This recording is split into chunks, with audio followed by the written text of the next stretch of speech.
Welcome to BSc institute. और हम लोग अपना बोल सकते हैं चैप्टर 4 स्टार्ट कर रहे हैं, जो कि हमारा नेक्स्ट है, जिसमें हम लोगों ने देख लिया है लगभग कि हमने वेद के बारे में पढ़ लिया है सारी चीज़ें। ठीक है, हम उपनिषद पढ़ चुके हैं। उपनिषद के बाद हमने आरण्यक के बारे में समझा, और आरण्यक के बाद अब क्या बच रहा है हमारे पास? ब्राह्मण ग्रंथ बच रहे हैं। क्या बच रहे हैं? तो हमारे आज के सेशन में हम लोग कोशिश करेंगे कि इसको कंप्लीट कर दें। ठीक है, तो ब्राह्मण ग्रंथ की अगर बात करें हम लोग, तो ब्राह्मण ग्रंथ क्या होता है, तो ये मैं चीज समझा चुका हूँ। क्या चीज मैंने बोल दिया था, आपको बताया भी था कि उनके बीच में अंतर क्या है। तो सबसे पहले क्या आते हैं? वेद आते हैं। ठीक है, फिर वेद के बाद क्या पढ़े थे हम लोगों ने? ब्राह्मण ग्रंथ आएंगे। फिर इसके बाद आरण्यक आएंगे, और आरण्यक के बाद सबसे आखिरी में क्या आते हैं? तो हम लोगों ने वेद को देख लिया था, वेद के बारे में समझ लिया कि वेद क्या होते हैं। तो वेद में हमको पता है कि जितनी भी चीजें दी गई है वो सारी की सारी मंत्र की फॉर्म में दे के रखी है, सूत्राज में दी है या मंत्र में दी है। ऐसी भाषा में नहीं दी कि हर कोई उसको आसानी से समझ सके। ठीक है, वो वही लोग समझ सकते हैं जिनको बोल सकते हैं कि वेदों मतलब बोल सकते हैं कि उनका ज्ञान हो, जिसको संस्कृत आती हो, जो कि देववाणी बोली जाती है, जो देवों की बोल से भाषा है। जिसको संस्कृत आती है वही इंसान क्या कर सकता है? वेदों को समझ सकता है। ठीक है, फिर इसके बाद हमने आरण्यक को देखा। तो अगर हम देखें तो ब्राह्मण ग्रंथ में मैंने थोड़ा सा आपको ब्रीफ आइडिया दिया था कि जो चीजें वहां पे मंत्र में लिखी गई हैं उनको इजीएस्ट फॉर्म में कहाँ पे देखने को मिलता है। ठीक है, और डिस्क्राइब करके दिया, डिटेल में चीजें दे के रखी है। ठीक है, एक तो बोल सकते हैं कि उनको बोल सकते हैं कि एक ऐसी भाषा में दे के रखा है, पर वो भाषा बोल सकते हो देवनागरी ही है। ठीक है, देवनागरी भाषा है, पर बोल सकते हो मंत्रों को थोड़ा सा अच्छे से डिस्क्राइब करके बताया गया है कि किस तरीके से चीजें, अगर कोई मंत्र है तो मंत्र के बारे में थोड़ा बहुत क्या है। ठीक है, क्या चीजें हो सकती हैं, किस तरीके से हमको देखने को मिलता है। वही चीज फिर हमने आरण्यक में देखी। तो जो चीजें यहाँ पे वेद में लिखी थी, वेद के बाद जो मतलब डिटेल में यहाँ पे लिखी गई थी, उस चीज के बारे में आरण्यक या वन में जाके उसी चीज के बारे में चिंतन किया गया या दर्शन किया गया। ठीक है, तो उससे इंसान के पास क्या है? प्रैक्टिकल नॉलेज आई। क्योंकि अभी तक वो कर रहा था, क्या कर रहा था? वो पढ़ रहा था, या तो वो किसी के सुन के गान अर्जित कर रहा था, या उन्होंने कहीं के पे पढ़ा होगा। ये दोनों चीजें हो सकती हैं। फिर सुनने के बाद या पढ़ने के बाद उस चीज का प्रैक्टिकल कहाँ पे करा उन लोगों ने? आरण्यक में करा। मतलब वनों में जाके जब उन्होंने उस चीज के बारे में सोचा कि वेद में अगर क्या लिखा है, मैंने कल एग्जाम्पल बताया था कि अगर बिल्ली सामने से रास्ता काट जाए तो ये वेदों में लिखा है पर इस चीज के पीछे का दर्शन अब आपको फिलॉसफी समझनी पड़ेगी, ये लिखा क्यों गया है वेद में। तो ये सारी चीजें हमको कहाँ देखने को मिलती है? आरण्यक में देखने को मिलती है। वो हमने अच्छे से समझ लिया। फिर आरण्यक के बाद क्या आते हैं? उपनिषद आते हैं। तो हमने अभी तक देखा कि कोई भी इंसान अगर यहाँ पे वो बोल सकते हो कि वेद पढ़े, वेद के बाद ब्राह्मण ग्रंथ पढ़े, उसके बाद उसने उस चीज के बारे में चिंतन किया। ठीक है, तो उसका एक विचार डेवलप हो गया, एक विचार उसके दिमाग में आ गया। तो अब वो विचार जो है वो क्या करेगा? अपने शिष्यों में, अगर वो गुरु बना है तो अपने शिष्यों को ही बांटेगा ना। तो जिस तरीके का उसका विचार होगा वही वो अपने जो भी शिष्य होंगे उनके साथ बांटेंगे। और वो शिष्य का काम क्या है? अब उस चीज को नोट डाउन करना। ठीक है, जैसे मैं आपको पढ़ा रहा हूं, तो अभी जब मैं आपको पढ़ाता हूं टॉपिक, तो आप अपनी बुक के साथ तैयार रहते हो नोट्स बनाने के लिए। तो वही सारी चीजें हैं। तो जो चीजें उन्होंने, जिस तरीके का विचार उनने डेवलप करा था वन में, मतलब बोल सकते हो कि वन में जाके, जिनको हम लोग आरण्यक बोलते हैं, वो विचारों को शिष्यों ने उपनिषद में लिखा है। ठीक है, और बोल सकते हो कि वो ऐसी भाषा है कि लगभग बोल सकते हो कि जो लैंग्वेज ऐसी, जो हम लोग बुक्स की लैंग्वेज में पढ़ते हैं ना, उस तरीके की लैंग्वेज है, जो गद की फॉर्म में दे के रखी है। गद मतलब कि नॉर्मली मतलब पैराग्राफ की फॉर्म में, अगर आप चाहे तो उसको पढ़ सकते हो। तो इसलिए मैंने बताया था कि उपनिषद 108 है। ठीक है, 108 के पीछे का भी रीजन हम लोगों ने देखा। फिर इसके बाद उपनिषद 108 के 108 उपस्थित नहीं है। 108 के 108 हमको अभी देखने को नहीं मिलते। मुश्किल से 12 मिलते होंगे। 12 से अगर हम मान के चलो तो 18 है ज्यादा से ज्यादा। अब वो 12 को भी समझना, बोल सकते हो कि उपनिषद को समझना भी इतना आसान नहीं है, क्योंकि अब पूरे के पूरे अवेलेबल तो है नहीं, जितने हैं उतने से ही हमको संतुष्ट रहना पड़ेगा। और मैंने ये भी बताया था कि आज के टाइम पे या पहले के टाइम पे वेद इतने ज्यादा कॉम्प्लेक्स हो गए थे, इतने कठिन हो गए थे कि उनको, ऐसे कोई इंसान अगर डायरेक्टली वेद पढ़ ले तो उसको कुछ चीज समझ में नहीं आएगी। तो उस टाइम पे क्या बोला गया था कि बिना उपनिषदों के वेद को पढ़ना बिल्कुल भी आसान नहीं था। ठीक है, तो पहले क्या था, जो उपनिषद हमको मिलते हैं जितने भी 12-13 हैं, उनको इंसान समझ लेता था, तो उसके बाद उसको समझ में आ जाता था कि वेद में क्या लिखा है। ठीक है, वही चीज है कि अगर डायरेक्टली मान के चलो, अगर आप गाइड पढ़ रहे हो, या आप बोल सकते हो कि कोई मोटी सी गाइड आपको मैं पकड़ा दूं और आप उसको पढ़ने बैठ जाओ, तो वो चीज समझ में नहीं आएगी। पर अगर मैंने एक बार उसको समझा दिया या ब्रीफ में आपको इंट्रोडक्शन दे दिया, तो वो चीज आपको क्लियर हो जाएगी, फिर आप इसके बाद रीडिंग कर सकते हो। तो सिंपलेस्ट लैंग्वेज में कहाँ पे देखने को मिला है हमको? उपनिषद में। ठीक है, जो गद की फॉर्म में देके रखा है। पर वही चीज हमको देखने को मिली है कि जो वेद में लिखा गया है, वेद को डिस्क्राइब किसमें क्या करा गया है? ब्राह्मण ग्रंथ में। चीज समझ में आ गई? तो हम लोग ब्राह्मण ग्रंथ शुरू करें तो आरण्यक और उपनिषद में मुझे नहीं लगता कोई दिक्कत आई होगी। ठीक है, अब कनेक्शन भी समझ में आ गया हम लोगों को कैसे एक दूसरे से रिलेटेड है। अब देखो ब्राह्मण ग्रंथ में अगर मैं बात करूं तो ब्राह्मण ग्रंथ का जो भी मतलब चीज है वो ब्राह्मण ग्रंथ निकल के क्यों आए। देखो पहले की जो वैदिक काल की अगर बात करोगे तो वैदिक काल में जितने भी मंत्र वगैरह थे वो क्या होते थे, बोल सकते हो कि एक तरीके से वाणी के रूप में, स्तुति के रूप में दिया जाता था। एक अगर कोई ऋषि है तो अपने शिष्यों को बोल दिया, शिष्यों ने अपने शिष्यों को बोल दिया, तो उस टाइम पे जो चीज थी वो स्तुति की फॉर्म में चलती थी। ठीक है, जब वो एक जनरेशन से, जैसे हम लोग कल भी मैंने बताया था कि बिल्ली रास्ता काट जाए, तो ये चीज कहीं लिखी नहीं है, ये एक जनरेशन टू दूसरी जनरेशन पास हुई है। दादाजी होंगे तो दादाजी ने पापा जी को बताई होगी, फिर पापा जी ने अपन को बनाई है, तो बताइए तो ये सारी की सारी चीजें कैसी चलती आ रही है, मतलब कि जनरेशन टू जनरेशन पास हो रही है कि किसी के पैर पड़ने चाहिए, अगर कोई बड़ा आता है तो खड़ा हो जाना चाहिए, ये सारी की सारी चीजें हमको बताई नहीं, मतलब लिखी नहीं है कहीं पे, ये नॉर्मली एक जनरेशन टू दूसरी जनरेशन हमको पास हुई है कि सम्मान करना चाहिए। तो वही चीज वेदों में भी उस टाइम पे हो रही थी, क्योंकि वेद एक तरीके से स्तुति की फॉर्म में थे, देवों ने इनको बताया, फिर उनके बाद जो स्तुति लिखी गई, तो वो सारी की सारी चीजें जो है वो एक जनरेशन टू दूसरी जनरेशन पास हो रही थी। तो ऐसे ही जो मंत्र थे वो भी एक जनरेशन से दूसरे जनरेशन पास हो रहे थे। तो उस टाइम पे जब बोल सकते हो कि उत्तर वैदिक काल के टाइम पे जो मंत्र थे वो बहुत ज्यादा कठोर हो गए थे, इतने ज्यादा कठिन हो गए थे कि हर इंसान को समझ भी नहीं पा रहा था, और अगर समझ भी पा रहा था तो जो मंत्र है उनका अनुवाद किसी को समझ में नहीं आ रहा था। आज के टाइम पे अगर पूजा होती है तो पूजा जब महाराज करते हैं या पुजारी आपके इधर आते हैं तो वो एक मंत्र पढ़ते हैं, तो वो मंत्र के पीछे का भी एक अनुवाद होता है कि नहीं होता। बहुत से ऐसे पुजारी है अगर वो मंत्र पढ़ते हैं तो उसके पीछे का अनुवाद भी बताते हैं, और कोई ऐसा रहता है कि जो अकेला मंत्र वगैरह पढ़ देते हैं, होता है ना। तो जो भी मतलब ब्राह्मण हमारे इधर आते हैं, जो पुरोहित जो आपकी कथा करने के लिए आते हैं, तो उसके पीछे दोनों चीजें लिखी रहती है, एक आपका जो गद है और दूसरा हमारा पद है, तो उसके पीछे मंत्र भी है और मंत्र के साथ में क्या है, उसका अनुवाद भी है। तो हम ब्राह्मण अगर वेदों की बात करें तो जो मंत्र थे वो बहुत ज्यादा कठोर होते जा रहे थे। ठीक है, कोई को अगर बोल सकते हो कि उत्तर वैदिक काल में वो चीज इतनी कठोर हो गई थी कि हर कोई उसको परफॉर्म नहीं कर पा रहा था। ठीक है, उस चीज को समझ नहीं पा रहा था, तो उस टाइम पे किसकी जरूरत पड़ी, हमारे ब्राह्मण ग्रंथों। या ब्राह्मण ग्रंथों ने क्या करा, उन्हीं मंत्रों को अच्छे से बोल सकते हैं कि थोड़ा सा डिस्क्राइब करके बताया गया उसमें कि अगर ये मंत्र है तो इस मंत्र का मतलब क्या है, इस मंत्र का मतलब ये है तो ये किसको समर्पित है। तो ये सारी चीजें हमको किसमें देखने को मिलती है, ब्राह्मण ग्रंथ में देखने को मिलती है।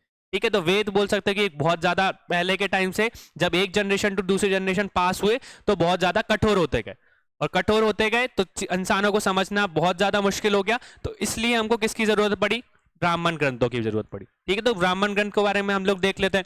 तो ब्राह्मण ग्रंथ का अगर मतलब देखें तो क्या बताया, ये प्रार्थना तथा यज्ञ उत्सव से संबंधित ग्रंथ है, कि मतलब जो मंत्र और जो बोल सकते हो यज्ञों का जो अब बोल सकते हैं अनुष्ठान जो हमको किस में देखने को मिलता है, वेदों में देखने को मिलता है, वही चीजें ये मतलब इस ग्रंथ में भी वही चीजें हमको देखने को मिलती है, क्योंकि वेद में जो चीजें लिखी है वही तो इसमें होंगी ना।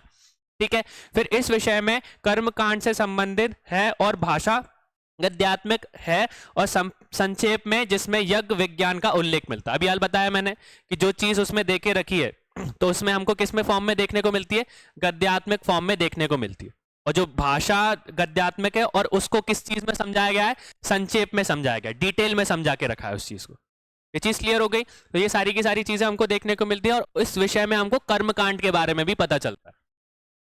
ठीक है, तो जो भी हमारे ब्राह्मण ग्रंथ है वो इस सब चीजें से रिलेट करते हैं। These are the granths related to the prayers, yajna, festival, its subjects to the related to the rituals and the language in prose. In short it mentions the science of yajna, कि मतलब यज्ञों की जो पीछे का जो मंत्र है उन मंत्रों का क्या मतलब है, या बोल सकते हैं कि उन मंत्र का मतलब के बाद उनका क्या अनुवाद है, ये सारी की सारी चीजें हमको ब्राह्मण ग्रंथ में देखने को मिलेगी।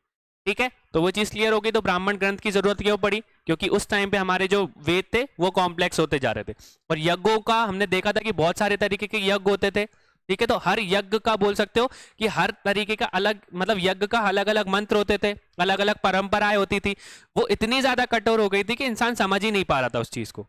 ठीक है, अगर आज की बात भी करो तो हमारे अगर चीजें देखो भी कि अगर कोई मान के चलो कि जन्माष्टमी है, तो जन्माष्टमी को मनाने का भी एक पूरा तरीका है। अगर भगवान की पूजा कर रहे हो तो एक प्रॉपर एक तरीके से प्रोटोकॉल है कि अगर भगवान को अगर प्रसाद चढ़ाना है तो पंजीरी भी बनेगी, 56 तरीके के भोग लगेंगे। तो इस तरीके के जो कठोर नियम थे वो उस टाइम पे भी चलते थे, और वो बोल सकते कि उस टाइम पे इतने ज्यादा कठोर थे कि हर इंसान उसको परफॉर्म नहीं कर पाता था। हर चीज हर इंसान उसको समझ भी नहीं पाता था। वही चीज मंत्रों के साथ भी थी। मंत्र इतने तरीके के आ गए थे कि इंसान समझ ही नहीं पा रहा था कि क्या करना है। तो उन चीज को संक्षेप में किसमें समझाया गया? ब्राह्मण ग्रंथों में समझाया गया। ठीक है, तो ब्राह्मण ग्रंथ हमको किसके बारे में बताते हैं? हमारे यज्ञ के बारे में बताते हैं, यज्ञ से संबंधित है और कर्म कांड से संबंधित। ठीक है, जो भी कर्म कांड यज्ञ के मंत्र वगैरह थे वो सब इसमें हमको समझाए जाते हैं। अगर हम इंपॉर्टेंट ब्राह्मण ग्रंथ की बात करें तो ब्राह्मण ग्रंथ कौन कौन से हैं? ऐत्रेय, ठीक है, फिर दूसरे कौशिकी, फिर तांडेय, फिर जैमिनीय, तृतीय, शतपथ और गोपद। ठीक है, तो ये सारे के सारे हमारे जो सारे के सारे ब्राह्मण ग्रंथ है। अब हमने ये देखा कि जो वेद है, वेद को संक्षेप में किसमें समझाया गया है? ब्राह्मण ग्रंथ में समझाया गया है। अब संक्षेप की मैं बात करूं तो हमारे कितने वेद है? 4 अलग अलग वेद है ना, तो हर अलग वेद का अलग ब्राह्मण ग्रंथ होगा, ये चीज याद रखना। क्योंकि अगर हम ऋग्वेद की बात करेंगे तो ऋग्वेद का एक अलग ब्राह्मण ग्रंथ है, क्योंकि ऋग्वेद में चीजें अलग हैं। ठीक है, यजुर्वेद में चीजें अलग है, सामवेद में अलग है, अथर्ववेद में अलग है। तो जितने भी हमारे वेद हैं उन वेदों को जब संक्षेप में समझाया जाएगा तो उनके अलग से एक ब्राह्मण ग्रंथ होगी। ठीक है, तो ये टोटल 7 हैं। अब हम लोग देखेंगे कि कौन कौन से जो ग्रंथ हैं वो कौन कौन से, मतलब जो ब्राह्मण ग्रंथ है वो कौन कौन से उसमें आते हैं। ठीक है, अब यहाँ पे एक और चीज आती है। अब इनका मतलब क्या होता है? जैसे अगर मैं ब्रह्म की बात करूं तो ब्रह्म शब्द मतलब ब्राह्मण ग्रंथ बना किससे? ब्रह्म शब्द से। अब ब्रह्म शब्द का मतलब अगर आप देखो तो यहाँ पे किससे संबंधित है? यज्ञ से और मंत्र से। ये चीज क्लियर हो गई। और जो इंसान उस चीज का यज्ञ और मंत्र का अनुसंधान के साथ में जो नियम के साथ उसको फॉलो करवाता है उसको हम लोग क्या बोलते हैं? ब्राह्मण बोलते हैं। ठीक है, या ब्राह्मण ब्राह्मण बोलते हैं। ठीक है, अगर ब्राह्मण के साथ में एक और बामन का इस्तेमाल भी हम लोग करते हैं कि ये बामन है, ये बोल सकते हैं कि ये ब्राह्मण है। तो बामन भी यूज होता है ना, तो वो बामन भी हम लोग किस ब्राह्मण लोगों के लिए इस्तेमाल करते हैं। अब वो बामन के पीछे का रीजन क्या है? बामन क्यों बोला जाता है? ये चीज क्लियर हो गई। अगर मैं ब्राह्मण ग्रंथ की बात करूं और नाम को समझने की कोशिश करूं, ग्रंथ का मतलब हमको पता है, पर अब अगर मैं ब्राह्मण की बात करूं तो ब्राह्मण जो है वो किससे मिलके बना है? ब्रह्म से। ठीक है, अब ब्रह्म का 2 मतलब हो सकते हैं, एक मंत्र है और एक ज्ञान है, और एक ब्रह्म है जो कि ब्रह्म जो हमारी सृष्टि है, कि जो बोल सकते हैं कि जो हमारा दुनिया है वो ब्रह्म से बनी हुई है। ये 2 मतलब हो सकते हैं। अब जो लोग यंत्र जो जो यज्ञ है और जो मंत्र है उनका अनुसंधान करवाते हैं, जो उस मंत्र को पढ़ते हैं और उसको करने से हमारे जो यज्ञ है वो पूरे होते हैं, उनको हम लोग क्या बोलते हैं? ब्राह्मण भी बोलते हैं। और अगर एक और शब्द की बात करें तो हमारे जो प्रचलित होता है कि ये बामन इंसान है, ये ब्राह्मण है, तो वो बामन जो शब्द है वो किससे निकल के आया है? जैसे हमारे जो हिंदी के अगर अल्फाबेट की बात करूं तो हिंदी में कितने अक्षर है? 52। ठीक है, अगर अक्षर्स की बात करूं इंडिया में, मतलब आपकी हिंदी में, तो हिंदी में कितने टोटल लेटर्स होते हैं? 52 होते हैं। और जो वेद है वो भी किस लैंग्वेज में हमको देखने को मिलते हैं? लगभग सिमिलर लैंग्वेज में हमको इसमें ये किसी इंसान को अगर ये 52 अक्षर अल्फाबेट के बारे में पता होगा तो ही वो वेद पढ़ पाएगा ना। ये चीज क्लियर हो गई। तो जो इंसान के पास इन 52 अक्षरों का ज्ञान होता था तो उसको हम लोग क्या बोलते थे? बामन बोलते थे। जो बोल सकते 52 बोला जाता है ना, उसी 52 को हम लोग क्या बोलते हैं? बामन के नाम से मानते हैं। ठीक है, तो जो 52 का जो कॉन्सेप्ट है वो वहां से निकल के आया कि जो दो बोल सकते हैं 52 अक्षर्स है, जो 52 अक्षर्स हैं जिनको उसका ज्ञान होता था। जिस इंसान को उस चीज का ज्ञान होगा तो उससे हमको समझ में आता था, अगर वो चीज पढ़ी तो वो वेद भी समझ पाएगा। ठीक है, तो इसलिए उस इंसान को क्या बोला जाता था? बामन बोला जाता था। ठीक है, बामन बोल सकते हैं या बामन बोला जाता था। ये चीज क्लियर हो गई, समझ में आ गया कि हमको क्या समझना था। तो यहाँ पे ब्राह्मण ग्रंथ का मतलब समझ लिया हमने, ब्राह्मण क्या होता है। ग्रंथ से हमने रिलेटेड देख लिया कि इस ग्रंथ में ज्यादातर ऋग्वेद की चीजों को संक्षेप में समझाया गया है। इसमें वही मंत्र और यज्ञों के बारे में है और उनसे रिलेटेड चीजों को संक्षेप में समझाया गया, डिटेल में समझाया गया। अगर नेक्स्ट बात करें तो अगर हम देखें कि कौन कौन सा ब्राह्मण ग्रंथ कौन कौन से वेद से रिलेटेड है, तो अगर हम ऋग्वेद की बात करें तो ऋग्वेद में कौन कौन से ब्राह्मण ग्रंथ हमको देखने को मिलते हैं? सबसे पहले कौन से? ऐत्रेय और कौशिकी। फिर वहीं पे अगर हम किसकी बात करें? सामवेद की, तो सामवेद में क्या देके रखा है? सामवेद से हमारे रिलेटेड कौन कौन से हैं? तांडेय और जैमिनी। फिर वहीं पे अगर हम यजुर्वेद की बात करें तो यजुर्वेद में कौन कौन से देके रखे हैं? तृतीय और शतपथ। अब देखो यहाँ पे अंतर मैंने बताया था कि अब कौन सा वाला यजुर्वेद 2 तरीके के है। ठीक है, तृतीय में कौन सा यजुर्वेद में आता है, और बोल सकते हैं कि हमारे जो शतपथ है वो कौन से यजुर्वेद में आता है। अब देखो कहानी बताई थी ना मैंने, कहानी क्या बताई थी पहले वाली की, जो कृष्ण यजुर्वेद है उसको अपवित्र माना जाता है, क्योंकि जब याज्ञवल्क्य ने जब अपनी बोल सकते हो कि मतलब ज्ञान को वापस करा था, तो उनके जो शिष्य थे उन्होंने किस तरीके का बोल सकते हो कि वो क्या बन गए थे, मतलब बोल सकते दैत्य बन गए थे, जो एक तरीके का वो बोलते। तो वो जो आपका दैत्य वो आपका ये जो ब्राह्मण ग्रंथ है वो किससे रिलेटेड है, हमारा कृष्ण यजुर्वेद से। और वहीं पे अगर शतपथ की बात करूं तो शतपथ किससे रिलेटेड है, शुक्ल यजुर्वेद से, ठीक है। फिर वहीं पे अगर गोपद की बात करूं, कल हमने बताया था, तो गोपद ब्राह्मण ग्रंथ जो है वो किससे रिलेटेड है, अथर्ववेद से रिलेटेड है। अब इसमें ये मत सोचना कि इसमें बोल सकते कि काला जादू ये सारी चीजों के बारे में लिखा है, नहीं, इसमें ज्यादातर हम बोल सकते चिकित्सा के बारे में बताया गया है, दर्शनों के बारे में बताया गया, काला जादू वगैरह इसमें नहीं है, वशीकरण इसमें नहीं बताया गया। ये चीज क्लियर हो गई। तो इस तरीके के क्वेश्चन बन सकते हैं हमारे, ठीक है, कि कौन कौन से सामवेद से कौन कौन से ब्राह्मण ग्रंथ रिलेटेड है। अब देखो एक और चीज थोड़ी सी यहाँ पे डिस्क्राइब कर देता हूं मैं। देखो अभी चीज मैंने अब क्या बताई कि वेद है, वेद के बाद सीधा क्या आ जाता है, हमारे ब्राह्मण ग्रंथ आ जाते हैं। अब इनके अगर बीच की भी बात करो तो वेद के बाद हमने देखा है कि उपवेद भी है, ठीक है, हमने बहुत सारे उपवेद देखने को मिलते हैं। फिर जो हमारे वेद है, वेद के बाद क्या आते हैं, उपवेद आते हैं। फिर उपवेद के बाद में हमारे बोल सकते हैं कि सूत्र ग्रंथ भी आते हैं, ठीक है। और फिर वो सूत्र ग्रंथ के बाद क्या आते हैं, हमारे ब्राह्मण ग्रंथ आते हैं। अगर उनके बीच का संक्षेप भी देखें ना, कि अगर डायरेक्टली अगर हम बोले तो वेद के बाद सीधे क्या आ गए, ब्राह्मण ग्रंथ आ गए। पर ब्राह्मण ग्रंथ, वेद और ब्राह्मण ग्रंथ के बीच की भी बात करोगे तो जो वेद है, वेद के बाद क्या आते हैं, उपवेद आते हैं। अब उपवेद का मतलब क्या है कि उनको ब्रांचेस में, शाखाओं में डिवाइड कर दिया। जैसे कि अगर हम स्टार्टिंग में देखें 6th-7th की बात करो तो 6th-7th में हम लोग जो विज्ञान पढ़ते हैं तो साइंस ही रहता है। अब जैसे ही हम लोग बड़े होते जाते हैं, 9th में आ जाते हैं, तो वो अलग अलग ब्रांचेस में डिवाइड हो जाता है। एक फिजिक्स हो जाता है, एक केमिस्ट्री हो जाता है, एक बायोलॉजी हो जाता है। होता है कि नहीं होता? तो वैसे ही जो वेद थे, जिस तरीके से वो बताए गए थे, उनको किसकी फॉर्म में डिवाइड कर दिया गया, शाखाओं की फॉर्म में डिवाइड कर दिया, ब्रांचेस की फॉर्म में डिवाइड कर दिया। जो ब्रांचेस की फॉर्म में हम लोगों ने वेदों को डिवाइड करा था, उन्हीं चीज को हम लोग क्या बोलते हैं, उपवेद बोलते हैं। अब सूत्र ग्रंथ क्या में क्या देखने को मिलता है, अब जितनी भी हमने वेद पढ़े हैं उनमें बहुत सी बार एक ही चीज को बार बार समझाया गया है ना। जैसे कि अगर मैं नैतिक मूल्यों की बात करूं, उसमें अगर कोई विचारों की बात करूं, तो अगर वो सेम है, कि अगर मान के चलो मंडल है, तो मंडल 3 में एग्जाम्पल बता रहा हूं कि मंडल 3 में बताया गया कि हमको बड़ों का आदर करना चाहिए। अगर वही चीज मंडल 5 में क्या बताई गई है कि अगर हमारे बड़े हैं तो उनका पैर छूना चाहिए, ठीक है। अगर 7वें मंडल में वही चीज बताई गई है कि अगर बड़े हैं, अगर वो आ रहे हैं तो हमको अपनी मतलब पोजीशन से स्टैंड हो जाना चाहिए, उनका आदर करना चाहिए। तो ये सारी चीजें एक से रिलेटेड है ना, एक जैसे विषय से रिलेटेड है। तो उन सारी चीजों को हमने क्या करा है, कंपाइल कर दिया है, इकट्ठा कर दिया। और इकट्ठा करने के बाद हमने किन ग्रंथ में जोड़ दिया उनको, सूत्र ग्रंथ में। कि एक जैसी चीजें जो हैं वो हमको कहां देखने को मिल जाएंगी, सूत्र ग्रंथ में देखने को मिल जाएंगी। ये चीज क्लियर हो गई? ये सही समझ में आएगी। उपवेद का भी कभी कभी कॉन्सेप्ट आ सकता है, उपवेद क्या होते हैं, हमारे सूत्र ग्रंथ होते हैं। तो इस तरीके से ये चीज याद रखना, ठीक है, कि वेद के बाद हम लोगों ने पढ़ा। वैसे अगर बेसिकली बात करोगे तो वेद के बाद हम लोगों ने ब्राह्मण ग्रंथ ही पढ़े। पर अगर उनके बीच की चीज कभी कभी उपवेद के बारे में पूछ लिया जाए या सूत्र ग्रंथ के बारे में पूछ लिया जाए, तो उनका मतलब ये है कि उपवेद जो वेद है, वेदों को शाखाओं में डिवाइड करके रखा है। जैसे हम लोग पढ़ते हैं बचपन से, फिर फिजिक्स केमिस्ट्री में वो फिजिक्स केमिस्ट्री बायो हो जाता है।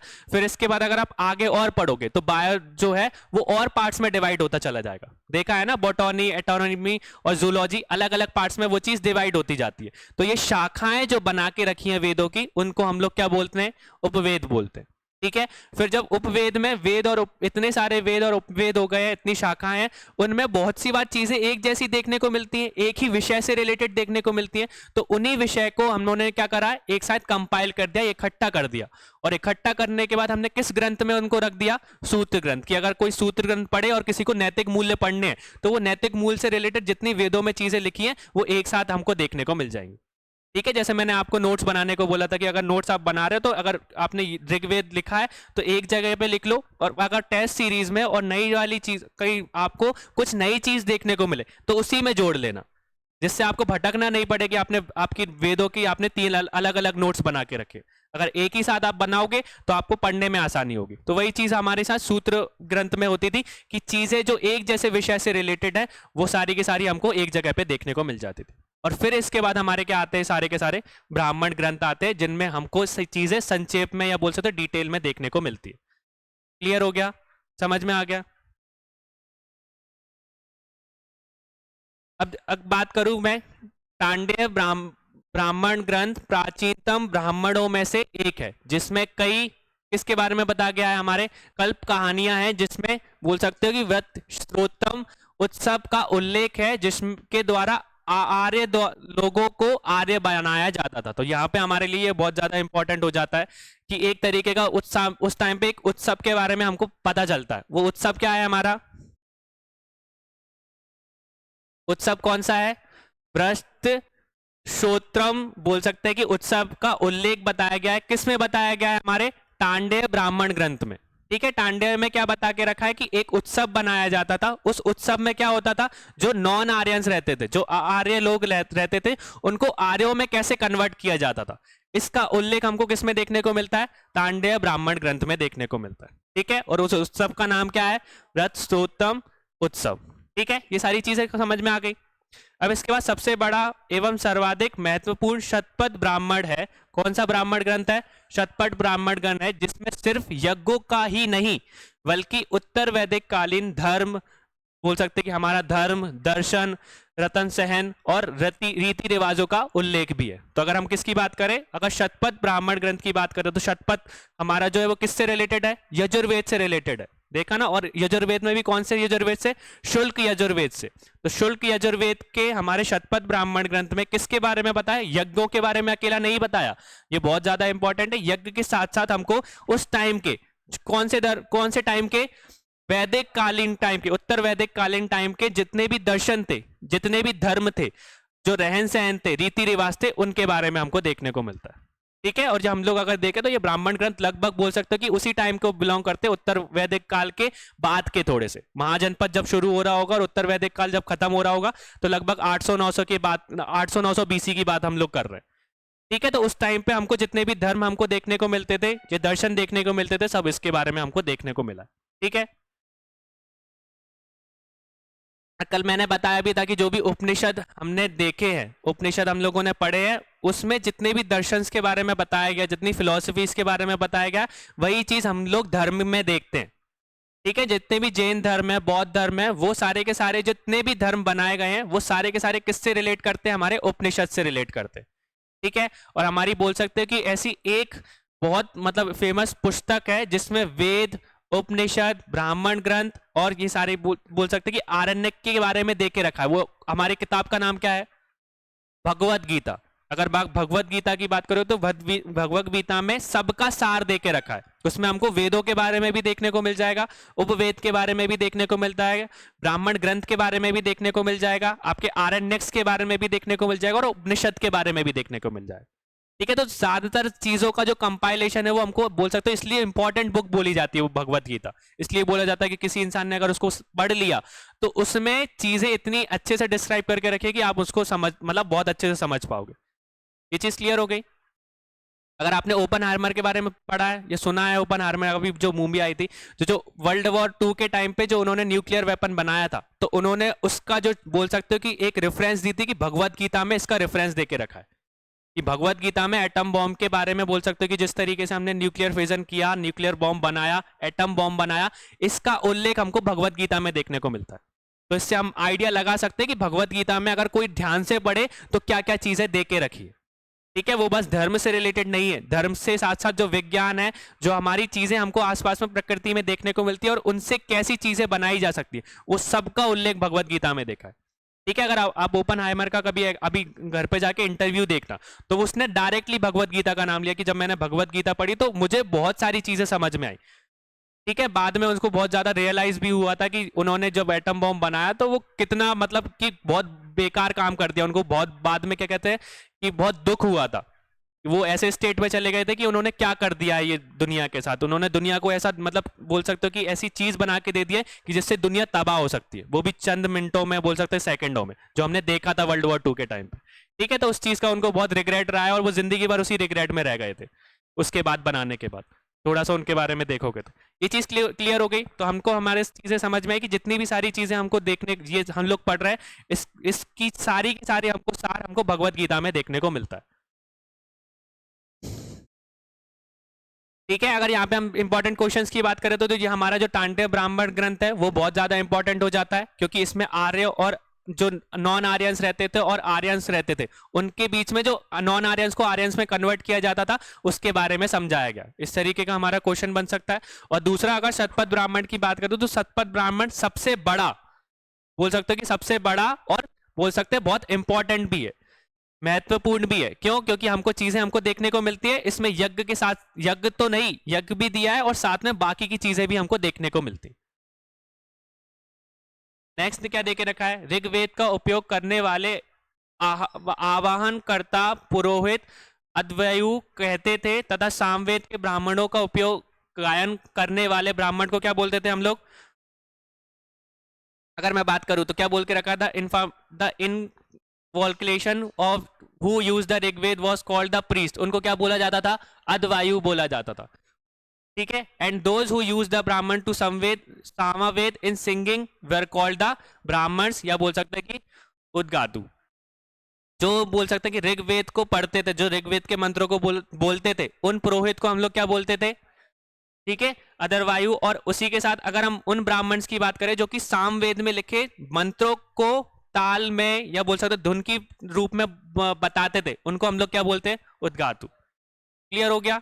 तो यहाँ पे हमारे क्वेश्चंस बन सकते हैं कि ऋग्वेद में जो पढ़ते थे, जो मंत्र पढ़ते थे, नॉर्मली उनको अद्वायु बोला जाता था, और वहीं पे अगर जो सामवेद के लिए ताल और सुर की चीजों में हमारे मंत्रों को बोलते थे, उनको क्या बोला जाता था? उद्गातु बोला जाता था। क्लियर हुआ यहाँ पे? ठीक है, तो यहीं पे हमारे जो ब्राह्मण ग्रंथ थे उनके बारे में हम लोगों ने पढ़ लिया। ब्राह्मण ग्रंथ में जितनी भी चीजें देके रखी हैं कि उसमें क्या क्या है, तो उसका हमको पता है कि जो वेदों में चीजें मंत्रों की फॉर्म में देके रखी है, वही चीज उन्होंने संक्षेप में, बोल सकते डिटेल में ब्राह्मण ग्रंथ में समझाई है। ठीक है, तो हमने सारे के सारी चीजों को, चार जो इंपॉर्टेंट चीजें थी उनके कनेक्शन देख लिए, और ये चीज भी हम लोगों ने देख ली कि बीच में जो उपवेद रहते हैं या सूत्र जो ग्रंथ रहते हैं उनका क्या महत्व है, या उसमें क्या चीजें देके रखी। ठीक है, तो यहाँ पे हमारा जो चैप्टर है वो खत्म होता है। ठीक है, फिर यहां से हम लोग क्या कर रहे हैं? हमारा एक नया चैप्टर स्टार्ट कर रहे हैं, जो कि हमारा क्या है? सदर्शन। ठीक है, इसके अगर हम बात करें तो हम लोगों ने अभी तक क्या क्या कर लिया है यहाँ पे?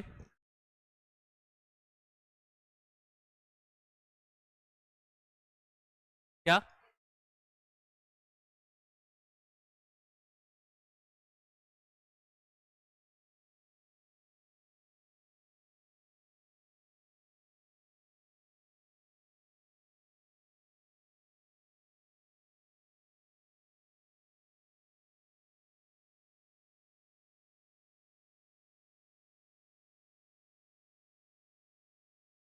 देखो, अगर हम चैप्टर्स की बात करें तो चैप्टर्स में क्या देख के रखा है? पहला हम लोगों ने पहला प्राचीन भारतीय ज्ञान परंपरा अच्छे से करा, उसमें जितने भी विषय थे उन सबके बारे में जो कॉन्सेप्ट से आइडियाज देख लिए।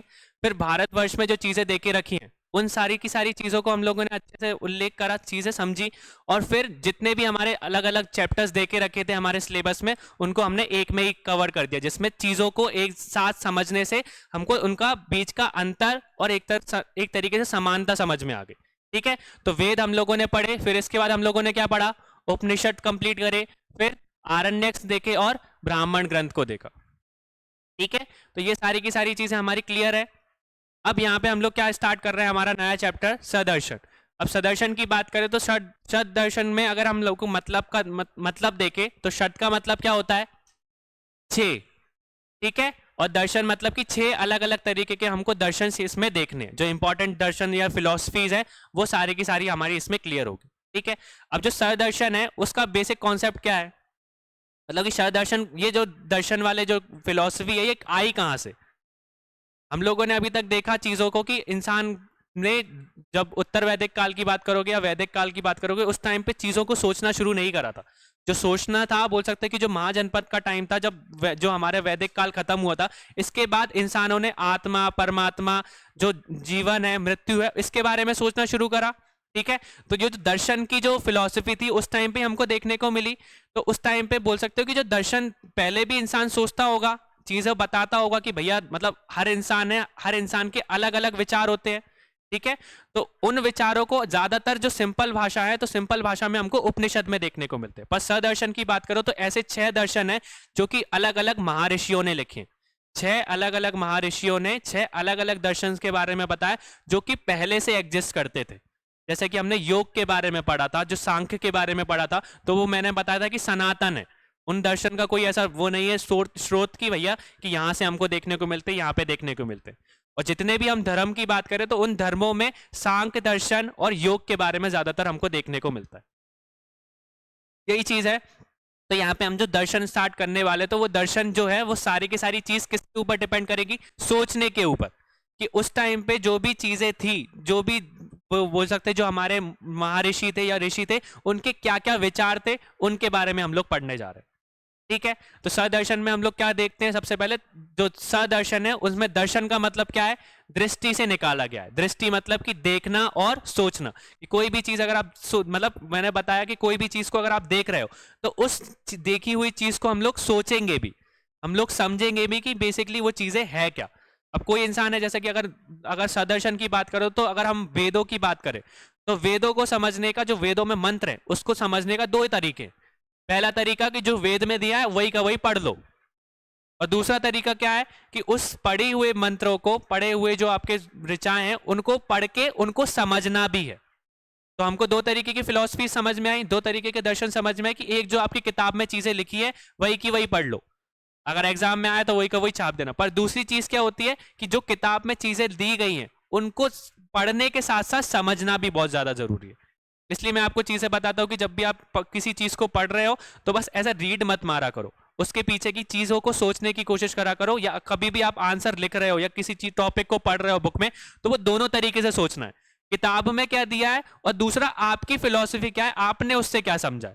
ये कल भी बताया था मैंने इस चीज के बारे में। तो वही चीज हमको सदर्शन में देखने को मिलती है, कि जो ये जो हमारे जो दर्शन है, ये चीजें हैं जो कि हमको वेदों में देखने को मिलती है, उनको समझने का 2 तरीका है। या तो उनको जो डायरेक्टली मंत्र दे के रखे हैं, जैसे कि बहुत से ऐसे मतलब बोल सकते हो कि पंडित वगैरह, ब्राह्मण वगैरह जो मंत्र पढ़ देते हैं पर उनके पीछे का उनको अनुवाद नहीं पता। एक उनका वो नजरिया है। और दूसरा ऐसे कि जो पढ़ते तो है पर उसके पीछे का मतलब और वो चीज समझ, अनुवाद भी समझते हैं कि भैया अगर किसी ने हमसे पूछ लिया तो हम बता सके। ये चीज क्लियर हुई? तो ये दर्शन जो है, वो दर्शन का मतलब क्या होता है? दृष्टि, और दृष्टि का मतलब है देखना, और देखने के साथ उस चीज को समझना। ठीक है। कि सोचना, कि भैया सोचने के बाद कि ये चीज हो सकती है, और इससे हमारी क्या होती है? थिंकिंग, एक तरीके से समझ अच्छी होती है। ठीक है। अगर आप चीजों को अपने हिसाब से समझने की कोशिश करोगे, इस चीज को सोचोगे कि भैया ऐसा था तो ऐसा क्यों था, तो ये चीजें हमको समझ में आती है। ठीक है। जैसे हमने देखा था कि कोई बिल्ली रास्ता काट जाए, या तो बिल्ली रास्ता काट जाए तो उसके पीछे की एक चीज लिखी हो गई है, अब आपने उसको पढ़ लिया, और पढ़ने के बाद फिर अब आप जनरेशन टू जनरेशन पास कर रहे हो कि भैया कि अगर बिल्ली रास्ता काट जाए तो बस मतलब आपको वहां से नहीं निकलना। कोई आपसे पूछ ले कि भैया क्यों नहीं निकलना, बस नहीं निकलना, मैंने तो सुना है, मेरे मम्मी पापा ने बोला है कि भैया नहीं निकलना तो नहीं निकलना। पर कुछ लोगों ने उसके पीछे विचार किया, उस चीज को सोचा, फिर सोचने के बाद अपनी एक थिंकिंग बनाई कि भैया कि ऐसा था तो उसके पीछे का रीजन क्या हो सकता है। उन्होंने बिल्ली को देखा, बिल्ली से फिर उनको समझ में आया कि जंगल है तो जंगल में तो बिल्ली होती नहीं है, बड़ी बिल्ली की बात हो रही है, बड़ी बिल्ली मतलब कि हमारा बाघ। और बाघ की बात करें तो फिर उस तरीके से हमको मेंटेलिटी समझ में आई कि वो उसका शिकार करने का वो तरीका है। इंसान अगर वो सामने से निकल रहा है तो अगर आप आगे जाओगे तो वो आपको घात करके या शिकार करने के लिए तैयार बैठा होगा। ये चीज हमारी कैसे आती है? दर्शन के रूप में आती है। हमको समझ के मतलब पढ़ने के बाद उसको सोचना, और सोचने के बाद उस चीज को समझना, ये सब चीजें हमको किस में देखने को मिलेगी? सदर्शन में देखने को मिले, दर्शन में देखने को मिली। 6 अलग अलग तरीके के दर्शन पढ़ेंगे, उन दर्शनों में हमको चीजें समझाई गई है। यद्यपि भारतीय दर्शन में धार्मिक विश्वासों से काफी गहरा संबंध है। बहुत से सुपरस्टिशियस चीजें हैं जो कि हम अभी तक मानते हैं, तो उसमें से एक मैंने आपको बता दी है। ठीक है। तो ऐसे बहुत सारी सुपरस्टिशियस चीजें हैं जो कि लोग मानते हैं अभी भी। ठीक है। उनके पीछे का रीजन नहीं पता, पर वो कहते हैं कि अगर बोलते हैं कि अगर एक और सुपरस्टिशन वाली चीज है कि अगर कैंची को ऐसे खाली नहीं चलाया जाता, अगर कैंची को खाली चलाओगे तो बोल सकते हैं कि क्या हो जाएगा? लड़ाई हो जाएगी। तो ऐसे सुपरस्टिशियस चीजें आज भी प्रेजेंट है हमारे टाइम पे। ठीक है। हम लोग मानते हैं इस चीज को। तो ये सारी की सारी चीजें जो है वो हमारा भारतीय जो जो हमारा धार्मिक विश्वास है, इनमें बहुत ज्यादा विश्वास रखता है हमारा जो धर्म है। फिर भी एक हिंदू के लिए नास्तिक होना संभव है। ऐसा जरूरी नहीं है कि कोई जो भी हिंदू है, जो भी इंसान यहाँ पे रह रहा है, भारतवर्ष में रह रहा है, वो सारा का सारा क्या करे? वो ना आस्तिक ही हो, वो बस हमेशा भगवान को माने। जो फिलॉसफी हमारे इधर भारतीय प्राचीन में बताई गई है कि भगवान है, भगवान है, कुछ लोग हैं नहीं मानते हैं उस चीज को, तो इस तरीके का जो भी हमको दर्शन है यहाँ पे देखने को मिलता है। ठीक है, तो क्या बोल रखा है कि फिर भी एक हिंदू के लिए नास्तिक होना संभव है। विश्व के रचयिता ईश्वर के अस्तित्व को इनकार करने के कारण कुछ पारंपरिक दर्शन नास्तिक भी हैं।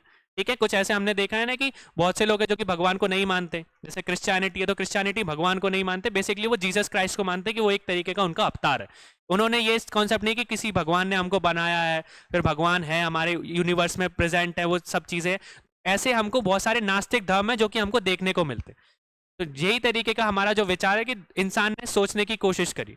ठीक है, तो हम अगर आगे पढ़ोगे तो चकवायु के बारे में पढ़ेंगे, तो वो जब हमारे बताएंगे चकवक, तो वो चीज उनकी फिलॉसफी क्या थी कि कोई चीज अगर है ही नहीं, जैसे कि अगर भगवान है ही नहीं, अगर दिखते ही नहीं है हमको, तो हम भगवानों को क्यों माने। ठीक है, तो इस तरीके के दर्शन भी हमको हमारे भारतीय परंपरा में देखने को मिलते हैं। तो हमारे अगर हिंदुओं की बात करो या भारतवर्ष की बात करो तो दोनों तरीके के लोग देखेंगे, एक जो आस्तिक है और दूसरे नास्तिक है। आस्तिक वो लोग जो कि भगवान को मानते हैं कि कोई ना कोई ऐसी सुप्रीम पावर है जो कि हमारे बोल सकते हैं कि वो यूनिवर्स में प्रेजेंट है, जो हमको देख रही है, जो हमारे कर्म है, जो भी पुनर्जन्म है, जो भी हम काम करते हैं वो सबका नोट डाउन कर रही है। और जब हम मर जाते हैं और जब हमारी वो फिर से रिवर्थ होता है या पुनर्जन्म होता है, तो वही चीजें हमारी पुट फॉरवर्ड की जाती है। अगर अच्छे काम करोगे तो आगे वाला जीवन अच्छा होगा, अगर बुरे काम करोगे तो आगे वाला जीवन और दुखी होगा। ये चीजों का मानने वाले इंसान आस्तिक है। और कुछ लोग जो है कि नास्तिक है, वो भगवान को मानते ही नहीं, वो चीजों को वो विश्वास ही नहीं करते। वो कहते हैं कि बढ़िया जिंदगी है, अगली जिंदगी में पता नहीं क्या ही होगा, अभी जो मतलब अभी ये जिंदगी मिली है, बढ़िया मजे करो, सो जाओ बस। ठीक है, पर चीजें हमको यहाँ पे देखने को समझ में आती इस फिलॉसफी में, सदर्शन में। बेसिक कॉन्सेप्ट समझ में आ गया दर्शन का। अब यहाँ पे हम बात करें तो पुनर्जन्म को स्वीकार करने वाले बावजूद भी एक देवता द्वारा शून्य से विश्व की रचना के सिद्धांत को ना मानने भी संभव था। बुद्ध और महावीर के उद्गम से पश्चात 6 अस्तित्व धार्मिक दर्शनीय प्रणालियों के अद्भुत हुआ। Despite the accepting the incarnation, it was also the possible not to believe in the theory of the creation of the world from the nothing by deity. मतलब बहुत से ऐसे इनकारनेशन होने के बाद भी बहुत से लोगों ने इस चीज को नहीं माना है कि हमारी जो मतलब हमारा जो जन्म हुआ है, जो हमारी पृथ्वी बनी है, पृथ्वी के बाद जो मानव आया है, वो जीरो से लेके पूरी की पूरी चीजें अपने आप बनी है। ठीक है, ये सारी की सारी चीजें हमको इसमें देखने को मिलती है। After the emergence of Buddha and the Mahavira 6 atheist religious philosophy system emerge. जब हम बुद्धा और आपकी महावीरा की बात करें तो उसके बाद में 6 ऐसी मतलब बोल सकते हो कि वो हमारे धर्म ऐसे उत्पन्न हुए थे जिनका अलग अलग दर्शन था। ठीक है, जैसे हमने बुद्ध की फिलॉसफी देखी तो बुद्ध की फिलॉसफी अलग थी, और महावीरा के बारे में पढ़ा तो महावीरा की फिलॉसफी अलग थी। तो उनके बाद में 6 ऐसे बोल सकते हो कि वो थेस्टिक हमारे रिलीजियस जो फिलॉसफीज हैं वो पैदा हुई थी। ठीक है, फिर इसके बाद बात करें अनेक मुद्रों पर मतभेद है कि बावजूद किसी भी देवों को मान्यता दी और आस्तिक अस्तित्व अनेक देवतावादी आस्तिक तथा देव विचार रखे। Despite the difference on the many issues everyone recognize the Vedas. मतलब कि ऐसे सब कुछ होने के बाद भी मतलब हमने देखे बहुत सारे धर्म है, और बहुत सारे धर्म में ऐसे धर्म थे कि जिन लोगों ने वेद्स जो थे उनको एक्सेप्ट करा कि वेद में जो चीजें दी गई हैं वो सही है। ठीक है, कुछ लोगों ने नहीं माना, किसी लोगों ने माना कि एक ही देवता है और किसी लोगों ने माना कि बहुत सारे देवता हैं। ठीक है, ऐसा नहीं है कि वेद की जो भी ज्ञान थे उस वेद के ज्ञान को किसी ने भी बोल से निकाल दिया कि ये वेद है ही नहीं, ये वेद में जो चीजें लिखी है वो गलत लिखी है। बाद के जो धर्म आए थे, जो 6 धर्म थे, उन्होंने माना था कि वेद में जो लिखा है वो लगभग कुछ चीजें सही हैं, पर किसी ने अपने इतने हिसाब से माना। कैसे माना कि किसने बोला कि एक ही देवता प्रेजेंट है, जैसे कि हमारे बौद्ध धर्म में और आपकी जैन धर्म में बेसिकली उन चीजों को माना जाता है कि एक देवता है, देवता के तीर्थंकरों को विश्वास करते हैं, वो बोधिसत्व में विश्वास करते हैं। इस तरीके के दर्शन जो थे वो बाद में बढ़ते चले गए। ये चीज क्लियर हुई, समझ में आ गया? तो लगभग यहाँ पे हम लोग दर्शन की बात कर रहे हैं कि उस टाइम पे जो वैदिक काल में लोग थे और वैदिक काल के बाद महाजनपद का टाइम आया था, महाजनपद पे जो जितने भी आपके धर्म जो संप्रदाय अलग अलग हुए थे उनके क्या दर्शन थे। ठीक है, कुछ संप्रदाय या कुछ धर्म की बात करो तो जो एक भगवान को मानते थे, कि एक देवता को मानते थे, और हम हिंदू धर्म की बात करो तो हमारे बोल सकते हैं कि अलग अलग देवताओं को हम लोग मानते हैं। ठीक है, फिर भी इन पद्यों में एक की कट्टर पंथ का रूप ना ले सका। मतलब still not a single one of two system could take the form the of मतलब कि एक फैमुलर टेक्स्ट की बात में कि अगर हम इतने संप्रदाय की बात करें तो कोई भी ऐसा संप्रदाय नहीं था कि बिल्कुल कट्टर हो। हर इंसान ने अपने हिसाब से वो संप्रदाय बनाए थे और हर इंसान उस हिसाब से उसको समझता था। ठीक है, अगर बात करें इनके मतभेदों के बावजूद इन्हें भिन्न कोणों में देखा गया एक सत्य का पूरक माना जाता है। Despite their differences they are consider the complementary to one truth seen from the different angle. कि मतलब सब अलग होने के बाद भी उन्होंने एक चीज को अलग अलग एंगल से देखा।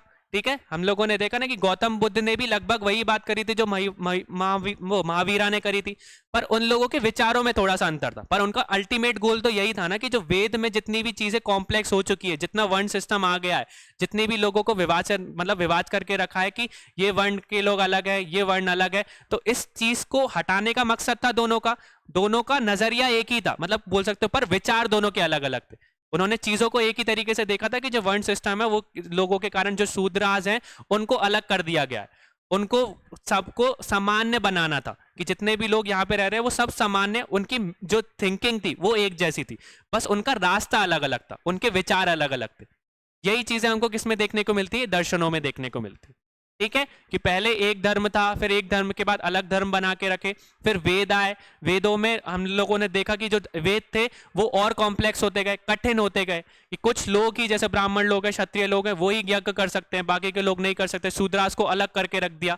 तो ये सारी चीजें जब बाद में दर्शन के रूप में बनी और फिर इसके बाद जो अलग अलग धर्म बने, तो उन धर्मों ने जो पुरानी जो वेद के कारण जो कठोर परंपराएं चल रही थी उनको क्या करने की कोशिश की? उनको हटाने की कोशिश की, उनको सिंप्लीफाई करने की कोशिश की, कि लोग जितने परेशान हो रहे हैं, जिनको अलग अलग कर दिया गया है, उनको हम एक तरीके से सामान्य कर सके। ठीक है, अगर गौतम बुद्ध और हम लॉर्ड महावीरा की बात करें या स्वामी महावीर स्वामी की बात करें तो उनका लक्ष्य लगभग सेम ही था।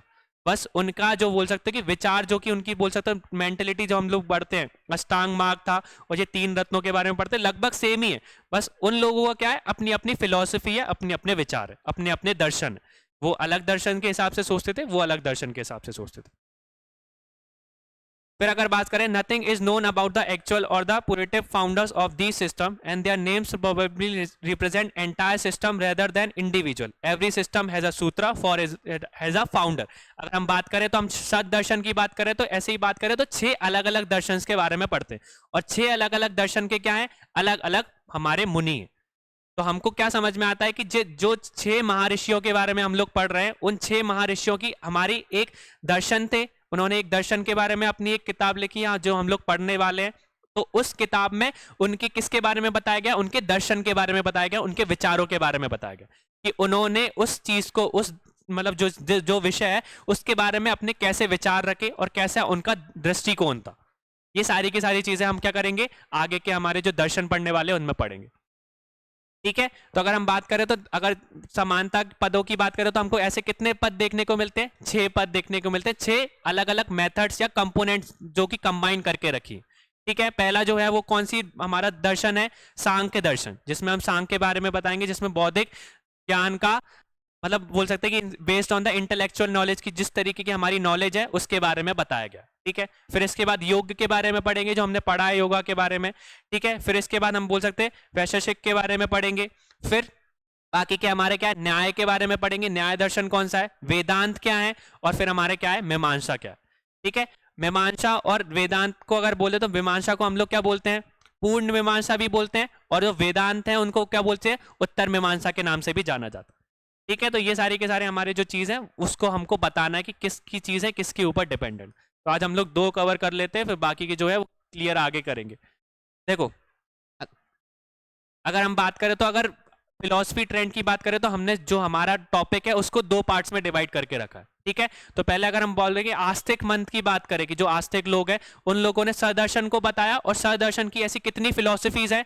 6 दर्शन है। ठीक है, और अगर नास्तिक की बात करें तो नास्तिक में हम लोगों ने क्या करके रखा है? उसको 3 भाग में डिवाइड करके रखा है कि बौद्ध धर्म के क्या दर्शन थे, जैन धर्म के क्या थे, और चार्वाक के क्या दर्शन थे। ठीक है, चार्वाक के बारे में सुना है आप लोगों ने? तो वो चार्वाक ने बेसिकली बोल सकते हो कि सबकी जो जितनी भी थिंकिंग थी उसको क्या कर दिया था? हटा दिया था। बेसिकली वो अकेले ऐसे थे जो कि बोल सकते कट्टर नास्तिक थे। कट्टर नास्तिक मतलब वो बिल्कुल ही नहीं मानते थे। उन्होंने बोला कि देखो, हमने जन्म लिया है, आप बोल रहे हो कि पुनर्जन्म है, पुनर्जन्म में आप क्या थे बताओ? आप बता पाओगे क्या? प्रैक्टिकल चीजें है ना, वो सही बात कर रहा है कि अगर आप बता दो कि आप पुराने जन्म में क्या थे, या उससे 2 साल दो वो पूरे आपके जो जन्म हुए उन जन्म में आप थे क्या, एक्चुअल में इंसान ही थे या कोई जानवर थे, इसका कोई सबूत है क्या? नहीं है। तो वो उन्होंने इस चीज को माना ही नहीं। और अगर आप ऐसी चीज ऐसा मतलब भाषण अगर 100 लोगों को दोगे तो 100 लोगों में से 10 लोग तो आपको फॉलो करेंगे। जो प्रैक्टिकल लोग होते हैं, 2 तरीके के लोग होते हैं, जो प्रैक्टिकल चीजों पे भरोसा करते हैं, और एक ऐसे होते हैं कि जो चलता आ रहा है समाज में वो उसी तरीके को करते हैं। अभी भी यही मेंटेलिटी के लोग हैं, तो उस टाइम पे भी यही रहते थे। 100 लोगों में से 10 लोगों को तो समझ में आया कि हाँ भाई बात तो सही कह रहा है। अगर कोई भी अगर एक इंसान को बता दो पूरे विश्व में कि जो बता सके कि वो पुनर्जन्म में क्या था या अगले जन्म में क्या बनेगा, तो ये सारी चीजें वो उनको मान लेंगे। तो उन्होंने यही सबूत कहा था कि एक इंसान को बता दो मेरे को कि जिसको पता हो कि भैया वो पुनर्जन्म में क्या था, कहाँ पे उसने जन्म लिया था, वो था भी कि नहीं था। तो उनके हिसाब से ये है कि जो जिंदगी मिली है, इस जिंदगी में सारी के सारे जो भी हमारी चीजें उसको सिद्धांत को समझो, अपना मकसद समझो और इस हिसाब से चलो। ये भगवान आत्मा परमात्मा का कोई कॉन्सेप्ट नहीं है, ये चार्वाक ने हमको बताया था, बिल्कुल कट्टरता से बताया था, ये बोल सकते हैं। ठीक है, तो सबसे पहले हम लोग सांख्य के बारे में समझ लेते हैं। तो सांख्य का मतलब क्या होता है? Literally meaning of Sankhya is calculation, मतलब गणना करना। तो अगर हम बात करें, this is the truthful dual philosophy, कैसी है आपकी? अद्र मद्र की है मुनि, बोल सकते हैं कि हमारे कौन से कपिल मुनि ने बताया था सांख्य के बारे में? सांख्य दर्शन किस मुनि ने हमको बताया था? महर्षि कपिल ने। अगर आप कपिल मुनि की बात करो तो कपिल मुनि बोल सकते हो कि सबसे पहले मुनि माने जाते हैं, मतलब कि स्टार्टिंग में बोल सकते हो कि ऐसे मुनि थे कि जिनके पास बहुत सारी सिद्धि मतलब उनकी सिद्धि का ज्ञान था उनको। अगर योग की बात करोगे तो योग का भी बोल सकते हो श्रेय कहीं ना कहीं कपिल मुनि को ही दिया जाता है। इसके बाद फिर पतंजलि ने उसका अनुवाद सही से करा था। ठीक है, अगर उनका एक वो भी है कि एक मतलब एक कथन है जिसको बोला जाता है कि सिद्धों में मैं ही कपिल मुनि हूं। मतलब कि ऐसा बोला गया है कि कपिल मुनि जैसी सिद्धि आज तक किसी भी मुनि को मतलब प्राप्त नहीं हुई है। कि मतलब जितने तरीके से उन्होंने दर्शन को, मतलब जितने उनका नजरिया था, जो उनका विचार था, आज तक ऐसा विचार किसी मुनि में हमको देखने को नहीं मिला। ऐसा अगर आप देखोगे तो उसमें एक वर्ड भी आप मतलब बहुत सी बार कथन कपिल मुनि के उसमें बोला भी गया है कि जो जो आपके सिद्ध मतलब जितने भी सिद्ध हैं, मतलब कपिल मुनि जैसी सिद्धि किसी को भी प्राप्त नहीं हुई।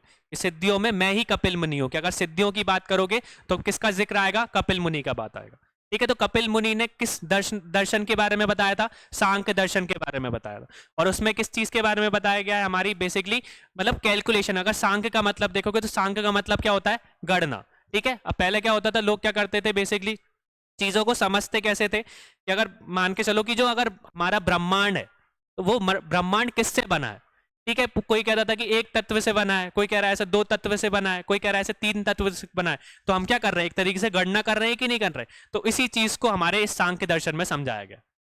ये चीज क्लियर होगी? तो गणना करना मतलब बेसिकली बताना कि भैया जो हमारा बोल सकते हो कि जो हमारा ब्रह्मांड है, जो हम है, वो कितने तत्वों से मिलके बने। तो हमको जैसा पता है कि 5 तत्व से मिलके बने हैं, तो उन्होंने अलग कॉन्सेप्ट दिया था कि उस टाइम पे 26 तत्वों से मिलके बने। ठीक है, अभी के टाइम पे हम लोग 5 तत्व जो बोलते हैं, उस टाइम पे उन्होंने कितने बताए थे? 26 बताए थे। ठीक है, फिर इसके बाद क्या बोलते थे? Oldest received Samkhya text is Samkhya Karika of the बोल सकते Ishvara Krishna of the 3rd and the 4th century। अगर प्राचीनतम प्रथा संख्य ग्रंथ की बात करूं तो वो क्या है? हमारी ईश्वर कृष्ण के द्वारा जो कि हमको दी गई है, किसका नाम क्या है? सांख कारिका। ठीक है, जो कि किस सेंचुरी में हमको देखने को मिलती है? 6th और 3rd and the 4th century सबूत। नेक्स्ट क्या है? The two ultimate eternal truth recognize in this system is Purusha and Prakriti. मतलब कि उन्होंने क्या बताया कि जो यहाँ पे दो दर्शन, अगर इस दर्शन की बात करो तो दो मेन चीजों पे यहाँ पे फोकस किया गया। पहला क्या है हमारा? पुरुष, और दूसरी क्या है? प्रकृति। तो अब यहाँ पे बात करूं, पुरुष का मतलब कि यहाँ पे सारे के सारे जो जीव है उन उससे रिलेटेड हमारा पुरुष है, वो वाला पुरुष नहीं है। पुरुष में हम बोल सकते हैं कि यहाँ पे पुरुष और महिला सब चीजें जो जीव है जिनमें आत्मा होती है उसके बारे में बताया गया, और प्रकृति के बारे में बताया गया। अब देखो यहाँ पे जो चीज है, उन्होंने ये बोला है कि जो हमारा ब्रह्मांड है वो 2 चीजों से बना है। वो 2 चीजों में क्या क्या प्रेजेंट है? एक है प्रकृति और दूसरा क्या है? पुरुष। या पुरुष ने जो भी चीजें हैं, पुरुष के अंदर बोल सकते हैं कि आत्मा प्रेजेंट है। जितने भी जीव है उनके अंदर क्या है? आत्मा है। तो उनके कारण भी हमारे जो बोल सकते दुनिया का मतलब संरचन हुआ है, मतलब कि एग्जिस्टेंस आया है। और दूसरी चीज क्या है? प्रकृति। प्रकृति के कारण भी हमारी चीजें क्या है? एग्जिस्टेंस में आई है। कैसे आई है? अगर प्रकृति की बात करूं तो अगर मैं आज से थोड़े मैं अगर बात करूं तो थोड़े दिन पहले एक हिंदू, अगर आप न्यूज़पेपर पढ़ते हो तो उसमें एक आर्टिकल आया था। आर्टिकल क्या बताता है कि बेसिकली अगर आप कोई मतलब पानी लो, उस पानी के ऊपर उसको ढक के रख दो, और थोड़े दिन के बाद देखोगे तो उस पानी के अंदर अपने आप जो बोल सकते जीव आ जाएंगे, कीड़े आ जाएंगे। ऐसे आपने देखा है ना बहुत सी चीजें कि अगर आप ढक के उनको रख दो बिल्कुल की बिल्कुल एयर टाइट कंटेनर में, अपने आप उसके अंदर कीड़े आ जाते हैं। ठीक है, चावलों में भी देखा। तो इन सारी चीजों को हमको क्या है कि कुछ ऐसी चीजें हैं जो कि प्रकृति है वो अपने आप बनाती है। ठीक है, कुछ ऐसे अगर उनको तत्व मिल जाए, अगर उनको ऐसे ही बोल सकते हो कि ऐसे फैसिलिटी मिल जाए या कुछ वातावरण मिल जाए, तो वो अपने आप जन्म ले लेते हैं। समझ में आ रहा है वो चीज? अगर एग्जाम्पल के रूप में हम लोग और देखें तो बचपन में हमने फोटोसिंथेसिस पढ़ी है, और फोटोसिंथेसिस में क्या बताया के रखा है कि तीनों तत्वों का मतलब बाकी की जो पानी है, हवा है, आपकी बोल सकते हो कि सनलाइट है, सूरज का तेज है, उन सबका होना जरूरी है। ठीक है, उसके कारण ही हमारी फोटोसिंथेसिस की प्रोसेस पूरी होती है। अगर उनमें से कोई एक भी चीज नहीं है ना, तो फोटोसिंथेसिस की जो प्रोसेस है वो कंप्लीट ही नहीं हो पाएगी। समझ में आ रहा है कि वो जो तत्वों की बात हो रही है कि अगर जो हमारी प्रकृति में कुछ ऐसे बोल सकते हो कि ऐसी आत्माएं हैं, मतलब कि आत्मा नहीं बोल सकते, ऐसे जीव प्रेजेंट है कि ऐसी चीज प्रेजेंट है, अगर उनको उस तरीके का माहौल मिल जाए या वातावरण मिल जाए, तो उसके कारण वो अपने आप क्या करते हैं, वो पैदा होते हैं। ठीक है, अगर हम जंगलों की बात करें तो जंगलों में कोई गया था क्या उनको लगाने के लिए? ये तो प्रकृति ने अपने आप चीजें बनाई है। क्लियर हो गया? तो ऐसी चीजें हैं कि जो हमारा इस दर्शन में हम लगभग बोल सकते हो कि जो हमारा ब्रह्मांड है, जो सृष्टि है, वो दो तरीकों से बनी है। एक है पुरुष और दूसरा हमारा क्या है, प्रकृति। तो पुरुष में हम लोग देखते हैं जिनमें जीव है, जिनमें आत्मा है, उनके कारण भी हमारी जो दुनिया है वो एग्जिस्टेंस में आई है। और दूसरी चीज क्या है, प्रकृति है। तो प्रकृति में बहुत सारी चीजें हमारे आसपास में प्रेजेंट है, और उस प्रकृति में जब उन चीजों को सही तरीके का माहौल मिल जाता है, तो वो अपने आप उस तरीके से वो अपना जन्म ले लेते हैं या पैदा हो जाते हैं। तो हम लोगों ने जीवों के बारे में देखा एग्जाम्पल कि बहुत से आपने देखा चावलों में कीड़े हो जाते हैं आपके, उसमें तो वो तो हम एयर टाइट करके रख रहे हैं, पर उनको उस तरीके का माहौल चाहिए होता, और वो उसी माहौल में क्या होते हैं, पैदा होते हैं। तो उससे हमने यहाँ पे प्रकृति को रिलेट करके रखा है। ठीक है, और साथ में हमारे जंगलों की बात कर सकते हैं या पेड़ पौधों की बात कर सकते हैं। अगर आप देखो यहाँ पे अगर गीली मिट्टी है, उसमें अगर पानी गिर गया, मतलब कि बरसात के टाइम पे, तो अपने आप लगाते नहीं हो पौधे, कुछ पौधे अपने आप ही लग जाते हैं। तो वो किसके कारण होते हैं, वो प्रकृति के कारण है। ठीक है, तो इस दर्शन में हमको इसके बारे में बताया गया है। अब उन्होंने क्या बोला है, प्रकृति अकल सर्वव्यापी तथा जटिल पदार्थ है जिसमें विश्व में अंकित विविध रूपों में विकसित होती है। सत, रज और तम अन्य तीन महत्वपूर्ण घटक तथा गुण हैं। अब वही चीज मैंने बोला कि यहाँ पे अगर हम बात करें तो वो कौन कौन सी चीजों से हमारा जो आपकी प्रकृति है वो बनी है, एक है रज, तम और सत। ठीक है, इन तीन चीजों का हमारा प्रकृति में अगर किसी चीज को मतलब बोल सकते हो कि एग्जिस्टेंस में आना है, तो इन तीन गुण का होना बहुत ज्यादा जरूरी है। ठीक है, हमने देखा है सत, वो रस और तम के बारे में। तो वही चीज अगर इसको सिंपल वे में देखो तो बोल सकते हो कि सूर्य अगर जब तक आपको पैदा मतलब फोटोसिंथेसिस की प्रोसेस को कंप्लीट करना है और फोटोसिंथेसिस होनी है, अगर मैंने फोटोसिंथेसिस में उसको पानी ही पानी दिया और सूर्य की किरण नहीं दिखाई, तो क्या पौधा ग्रो कर पाएगा क्या? क्योंकि अगर पौधे को ग्रो करना है तो उसके लिए मिट्टी भी अच्छी होनी चाहिए, उसमें सही से पानी भी डालना जरूरी है, पानी के साथ साथ उसको सूरज की किरण भी दिखाना जरूरी है। अगर इन तीनों चीजों में से अगर मैंने एक भी चीज को हटा दिया तो संतुलन बन पाएगा क्या? वो प्रोसेस कंप्लीट हो पाएगी क्या? नहीं हो पाएगी। तो वही चीजों के बारे में बताया कि इन दर्शन में जो हमारा जो नेचर है वो किस चीज के ऊपर मतलब किन चीजों से मिलकर बना है, वो तीन चीजें कौन कौन सी है, एक है सत, रस और तम के बारे में। ठीक है, नेक्स्ट हमारी किसकी बात करें, each quality has its own specific character which despite being somewhat contrary to the nature of the other always coexist combined and cooperate to create everything in the world. कि ये जो तीन चीजें हम लोगों ने पढ़ी, वो तीनों चीजें हमारी क्या होती है, हमारे पर्यावरण में कहीं ना कहीं एनवायरमेंट में प्रेजेंट है, जिसको हम लोग पृथ्वी, वायु, हवा, वो सॉरी अग्नि और आकाश के नाम से हम लोग जानते हैं। ये सारी की सारी चीजें इसमें डिफाइंड है। ऐसे उन्होंने बहुत सारे अलग अलग तरीके के तत्वों के बारे में बताया था, उन तत्वों में से ये चीज है। ठीक है, पर बेसिकली हम लोग जो बाद में 5 तत्वों की बात कर रहे हैं वो हम आगे के दर्शन में देखेंगे। इसमें बहुत इस दर्शन में बेसिकली किसके बारे में बताया गया था, प्रकृति के बारे में बताया गया और पुरुष के बारे में बताया गया। और पुरुष में भी लगभग सारे जीवों के बारे में जिनके अंदर आत्मा होती है, और प्रकृति के बारे में कि प्रकृति अपना बोल सकते हो कि जो अपनी चीजें अपने आप बनाती है, जैसे पेड़ पौधे हुए, ठीक है, कुछ ऐसे जीव हुए जो कि हम लोग उनको पैदा नहीं करते, अपने आप पैदा हो जाते। कैसे पैदा हो जाते कि उस तरीके का उनको जब माहौल मिल जाता है। ठीक है, जैसे कि अगर मतलब बारिश का टाइम है, अगर मिट्टी है आपकी जगह पे और अगर पानी गिर गया तो उसको पानी की जरूरत थी, किसी इंसान ने नेचुरली मतलब वैसे पानी तो डाला नहीं, तो जब बारिश हुई तो उसको पानी मिला उस मिट्टी को, और पानी अगर मिट्टी को पानी मिला तो वो पौधे के लिए क्या है, वो सुटेबल एनवायरनमेंट है, मतलब पैदा होने के लिए सही तरीके का माहौल है, तो वो जो पौधे हैं वो उधर क्या हो जाते हैं, उग जाते हैं, ग्रो हो जाते हैं। ये चीज समझ में आ गई। तो इस बेसिकली इस दर्शन का मतलब यही था। तो सांख्य दर्शन में हम लोगों ने देखा बेसिकली कि गणना के बारे में बताया गया है, और गणना भी किसके बारे में, तत्वों के बारे में, कि जो हमारा ब्रह्मांड है, जो हमारी सृष्टि है, वो किससे बनी है। तो उन्होंने जब गणना स्टार्ट करी कि कोई ने बोला कि एक तत्व से बनी है, कोई बोल रहा है दो तत्व से बनी है, तो उससे हमको किसके बारे में पता चला, गणना के बारे में पता चला, जो कि हमारी बाद में मैथ्स में यूज हुई। और फिर वही चीज हमारी तत्वों को किस में डिवाइड कर दिया गया, एक पुरुष के नाम से और एक प्रकृति के नाम से। ठीक है, सिंपल था, ये समझ में आया इस चीज के बारे में। अगर नेक्स्ट हम योगा की बात करें तो योगा हम लोग पढ़ चुके हैं। तो एक तरीके की ये कैसी फिलॉसफी है, योग संख्या से अनेक बोल सकते हैं समानताएं रखने वाला एक आस्तिक दर्शन, वो वास्तविक दर्शन है। शाश्वत आत्मा के लिए आत्मा का जन्म होता है। बेसिकली हम लोगों ने देखा कि हम लोगों ने जो योग है, वो योग और सांख्य एक दूसरे से रिलेटेड है। अगर कोई भी इंसान अगर बता रहा है इस फिलॉसफी में, बेसिकली किसके बारे में बताया गया है कि जो किसी की आत्मा है वो कैसे बोल सकते हैं कि बाहर की दुनिया से रिलेट करती है, कि कैसे आत्मा और परमात्मा एक दूसरे से इकट्ठे हैं, रिलेटेड है। तो वही चीज हम लोग योग में करते हैं ना। योग में हम लोग क्या करते हैं, अपने आप को मेडिटेट करने की कोशिश करते हैं, अपने आप को ध्यान लगाने की कोशिश करते हैं, कि अपने अंदर का जो ज्ञान है उसको हम लोग क्या कर सके, अर्जित कर सके, हम लोग पता कर सके कि हमारे अंदर क्या है।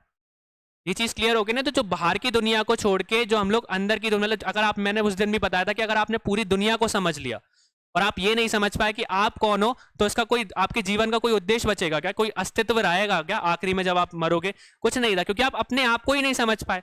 पर योग दर्शन में हमको बेसिकली किसके बारे में बताया गया है कि जो बाहर की दुनिया है उसको छोड़ के आपको किसके बारे में समझना है, अपने बारे में समझना है, कि आपके अंदर क्या है, कि आपकी जो बॉडी है, आप किस तत्वों से बने हो, आपका क्या सिद्धांत है, आप किसके लिए उद्देश्य, आपका उद्देश्य क्या है इस जीवन का। तो ये सारी चीजें हमको किस में देखने को मिलती है, इसके बारे में देखने। तो यही बता रहा था, individual soul is born from the external soul, कि बाहरी दुनिया को छोड़ के अपने बारे में पता करने की चीज को हम लोग किस में पढ़ेंगे, योग दर्शन में पढ़ेंगे। तो योग also agrees with the belief of the Sankhya as the Shwetwatra Upanishad says the Sankhya is the knowledge and the yoga is a application। क्या बता के रखा है यहाँ पे? अगर बात करो संख्य की ये मान्यता की योग की सहायता से, जैसे कि श्वेताश्वर उपनिषद में क्या कहा गया है कि जो संख्या है वो क्या है, संख्य जो दर्शन है वो क्या है, ज्ञान है, और जो योग जिसके बारे में पढ़ते हैं वो उसका क्या है, उपयोग है। ये चीज क्लियर होगी। तो अगर सांख्य एक तरीके का ज्ञान है, तो उसको जो हमने करा है, जो प्रैक्टिकल जिसको करा है, उसको हमको उसमें दर्शन में किस दर्शन में देखने को मिलता है, योगा के दर्शन में देखने को मिलता है। क्लियर हो गया? सांख्य और मैंने पहले भी बताया था योगा एक दूसरे से रिलेटेड है, पहले क्लास में भी बताया था जब मैंने योगा पढ़ाया था। और दोनों का बोला जाता है कि ये ऐसे दर्शन है जो सनातन है, पहले से चलते आ रहे हैं, और वो दोनों एक दूसरे से रिलेटेड है, क्योंकि सांख्य में बताया गया है कि जो मानव शरीर है वो किन तत्वों से बना है। ठीक है, और वही तत्वों को जब हमने देखा तो उसको किस चीज में देखने का, योगा में क्या हुआ, उसका अनुप्रयोग हुआ, एप्लीकेशन हमको प्रैक्टिकल करने को मिला, कि हमारे अंदर की इंसान के बारे में हमको, हमारे अंदर के मतलब बोल सकते हो जो हमारे शरीर के अंदर जो चक्रास है, जो सिद्धि है, उन चीजों के बारे में हमको योग से पता चलता है।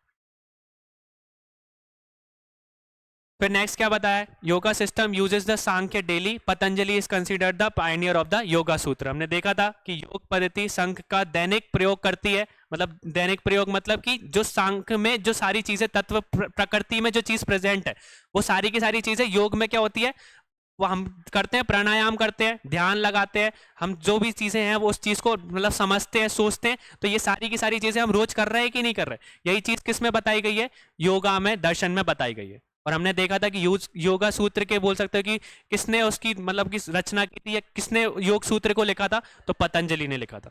क्योंकि जो बोल सकते हैं कपिल मुनि ने एक तरीके से योग के बारे में दर्शन तो बता दिया था, पर उसका सही तरीके से उल्लेख हमको किसकी मतलब किसके द्वारा देखने को मिला था, पतंजलि के द्वारा देखने को मिला था। ठीक है, ये चीज क्लियर हो गई। तो हम लोगों ने इस चीज को समझा, हमारी चीजें यहाँ पे क्लियर हुई कि सांख्य और योग एक दूसरे से कैसे रिलेटेड है। सांख्य दर्शन में पहले तो गणना के बारे में बताया गया, गिनती के बारे में बताया गया, जो कि एक तरीके से बाद में मैथमेटिक्स में यूज हुई, जो कि हमारे गणित में इस्तेमाल हुई। ठीक है, तो गणित का इस्तेमाल जब हम गणित दर्शन के बारे में पढ़ते हैं, तो गणित दर्शन में हम सांख्य की दर्शन की भी बात करते हैं, क्योंकि जो गणना का मतलब कैलकुलेशन का जो बेसिक प्लस करना माइनस करना, इसका जो कॉन्सेप्ट आया है वो हमको किससे देखने को मिलता है, सांख्य दर्शन से देखने को मिलता है। और फिर वही सांख्य दर्शन का जो बोल सकते हो वो जो गणने की चीज है वो किससे ली गई है, तत्वों से ली गई है। कि सबसे पहले जाना गया कि इस ब्रह्मांड में ये शरीर कितने तत्वों से बना है। तो जब तत्वों का आप लिखोगे कि एक तत्व है, दो तत्व है, तो वही एक तरीके से क्या है, सांख्य दर्शन है हमारा। ठीक है, वही हमारी गणना है।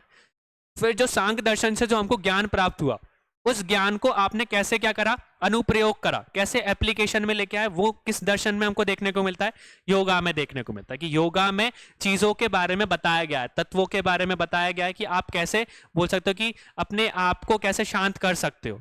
ठीक है, कैसे आप जो बोल सकते हैं मानसिक रूप से और शारीरिक रूप से कैसे स्ट्रांग बन सकते हो, कैसी आपकी मेंटेलिटी होनी चाहिए, कैसे आप अपने दिमाग को शांत रख सकते हो, कैसे आप अपनी बीमारियों को दूर कर सकते हो। ये सारी की सारी चीजें हमको किस में देखने को मिलती है, योगा में देखने को मिलती है, क्योंकि हमने ये पढ़ा है। ये चीज क्लियर हुई। तो बाकी के जो हमारे 4 दर्शन बड़े बच्चे हैं वो हम मंडे को कवर करेंगे। ठीक है, तो अभी तक आप लोग यही करना है, आपके पास कल का टाइम है, तो जितनी चीजें हम लोगों ने पढ़ी है उनको रिवाइज कर लेना एक बार। ठीक है, जो आपके नोट्स हैं, जो भी आप कर सकते हो, उन चीज को समझोगे तो आगे की चीजें और क्लियर होती चलेंगी। क्योंकि जो दर्शन है लगभग हमारे जो बाकी के हम लोगों ने विषय पढ़े थे उनसे ही कहीं ना कहीं कोरिलेट करेगा। क्लियर है सबको? ठीक है, थैंक यू।